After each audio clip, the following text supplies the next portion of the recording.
Halo gengs, apa kabar? Semoga baik-baik saja ya. Sudah lama nih rasanya tidak membuat video mengenai review anime. Pada kesempatan kali ini, saya mau mereview sebuah anime berjudul Kimetsu no Yaiba. Yaps, dari beberapa dari kalian mungkin serial ini sudah tak asing didengar, karena sempat heboh beberapa waktu belakangan, apalagi pas episode 19 ya, yang jadi perbincangan di antara forum-forum anime. Anime Kimetsu no Yaiba menceritakan seorang laki-laki bernama Tanjiro Kamado, pemuda sulung dari keluarga yang kurang mampu dan tinggal di pedalaman gunung pada era Taisho. Sejak dahulu kala terdapat rumor mengenai Oni atau iblis pemakan manusia yang bersembunyi di hutan. Karena itu, penduduk setempat tidak pernah berani keluar di malam hari. Legenda mengatakan bahwa pembasmi Oni juga berkeliaran di malam hari dan memburu iblis yang haus darah itu. Bagi Tanjiro yang belum mengetahui apa-apa, hal itu hanyalah sebuah rumor belaka dan tidak akan menyebabkan masalah dalam kehidupannya. Kimetsu no Yaiba atau Demon Slayer merupakan sebuah serial shonen yang diadaptasi dari manganya sendiri. Manganya sendiri terbit pada tanggal 15 Februari 2016. Ditulis langsung oleh Koyoharu Gotoge. Anime yang bergenre action, historical, dan supernatural ini kemudian diadaptasi menjadi sebuah anime pada 6 April 2019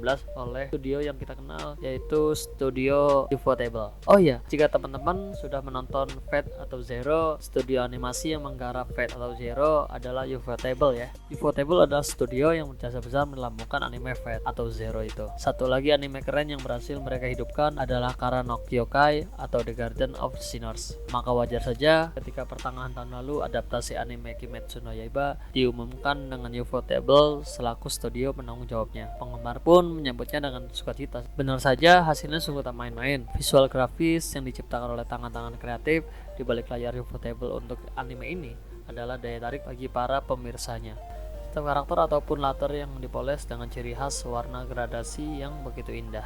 Studio yang cukup jarang menelurkan anime musiman ini benar-benar sukses menerjemahkan nuansa Jepang zaman bahula dengan animasi yang tampak realistis. Refleksi cahaya pada latar gambarnya pun senantiasa memanjakan mata. Rahasia dari karya seni Ufotable ini merupakan hasil penggabungan teknik fotografi, CGI, dan disempurnakan ke tingkat semaksimum mungkin. Manakala adegan pertempuran dalam Kimetsu no Yaiba muncul, di saat itulah kalian akan sadar nih bahwa pengalaman yang mumpuni dari Ufotable ini sebagai penggarap anime aksi sudah sangat teruji. Satu dari sekian banyak aspek yang paling keren yang dipertontonkan oleh anime ini adalah adegan aksinya sih, mengandalkan teknik pedangnya dan berbagai jurus bela dirinya sebagai tumpuan utamanya. Kimetsu no Yaiba tak akan pernah gagal deh bikin kita terkesima kala adegan combatnya mulai diputer. Sebagai sebuah serial shonen yang kebanyakan aktor utamanya laki-laki, begitu pula pada serial ini aktor utamanya adalah Kamado Tanjiro. Tanjiro digambarkan sebagai anak yang bekerja keras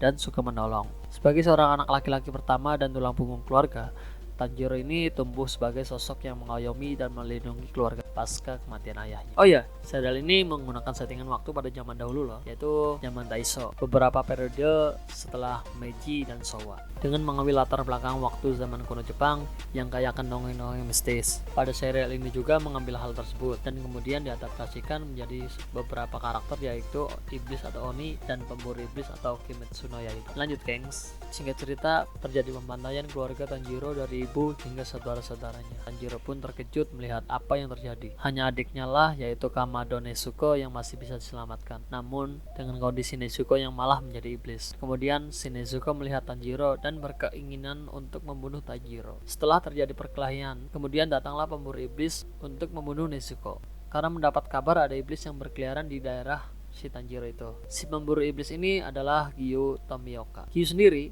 merupakan orang yang berpengalaman di pasukan pemburu iblis. Singkatnya, Gyu tidak jadi membunuh si Nezuko itu dan bahkan memerintahkan si Tanjiro untuk pergi belajar pada gurunya si Gyu itu untuk mencari cara merubah si Nezuko kembali menjadi manusia kembali. Sama seperti serial shonen lainnya, untuk mencapai inti atau tujuan dari cerita pasti akan banyak masalah dong, ataupun kisah lain untuk melengkapi serial ini. Tapi kemudian muncul pertanyaan lain. Jika anime ini sama dengan kebanyakan anime yang lain, kenapa saya harus menonton atau membaca serial ini? Santai. Baiklah, pas pertama kali saya nonton anime ini, sumpah langsung kaget banget dan langsung suka sih serial ini. Alasannya pertama, dari segi teknik animasi bukan kaleng-kaleng bos. Pengemasannya dari adaptasi manga menjadi animenya keren banget. Emang niat banget sih si studio animasinya untuk karakternya serial. Kedua, jalan cerita yang tidak bisa ditebak seperti yang saya bahas tadi, bahwa serial ini intinya si Tanjiro mau kembaliin si Nezuko menjadi manusia kembali. Tapi di perjalanannya tersebut muncul beragam kisah, mulai dari persahabatan yang tumbuh dari orang-orang yang tidak dikenal satu sama lain. Sifat dari karakter yang sulit untuk ditebak itu juga termasuk. Contoh nih, ada karakter namanya Zenitsu Agatsuma. Ini orang bakal jadi temannya si Tanjiro sih. Orangnya penakut, tapi kalau udah action, keren banget dah. Selama berjalannya cerita, ada alasan tersendiri nih dari si Zenitsu menjadi sosok yang seperti itu. Nah, hal inilah yang menurutku membuat serial ini keren banget untuk dinikmati. Kesimpulan dari anime ini, baik versi manga ataupun versi anime, Kimetsu no Yaiba memang telah menyajikan gambar yang patut untuk dilihat. Seorang cerita yang digabungkan dengan grafik yang memukau. Tak diragukan lagi bahwa Kimetsu no Yaiba telah menjadi anime dengan grafik terbaik yang pernah ada. Selain menyajikan grafik yang memukau, Kimetsu no Yaiba juga turut menyajikan pertarungan yang epic, bahkan mendebarkan. Semua adegan perkelahian dalam anime ini memiliki koreografi yang menurut saya keren banget sih, sumpah dah. Salah satu pertarungan yang tidak akan pernah dilupakan oleh para fans, termasuk saya sendiri sih, adalah saat Tanjiro dan si Nezuko melawan seorang Oni bernama Rumi. Anime ini sangat cocok buat kalian yang menyukai budaya Jepang dan sejarah mengenai Jepang. Pasalnya, Kimetsu no Yaiba memang benar-benar mengangkat latar di Jepang pada tahun 1900, di mana saat itu kedamaian manusia harus terancam oleh teror para Oni yang kejam.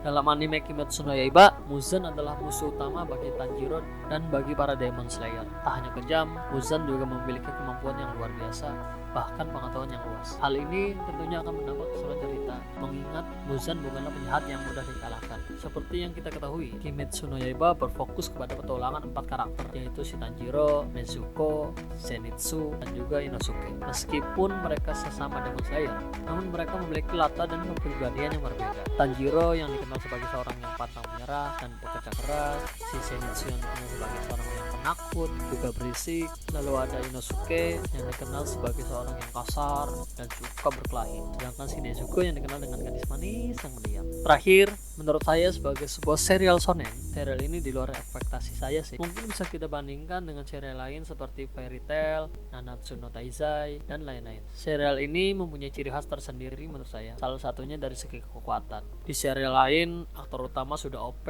sedari lahir, tapi di serial ini, ke-OP-an karakter tersebut menurut saya bukan pada kekuatannya, namun dari cara karakter tersebut berkembang dalam sebuah pertarungan. Memang pada season pertama ini tidak terlalu nampak hal tersebut, tapi di serial manganya hal tersebut akan terlihat sangat jelas. Maka dari itu, jika teman-teman berkeinginan untuk nonton nih anime, dianjurkan banget dah. Tapi sebelum itu bakal muncul movie dari serial ini yang memiliki ketersambungan alur cerita dengan serial anime utama. Sayangnya serial ini sudah sampai pada akhir cerita.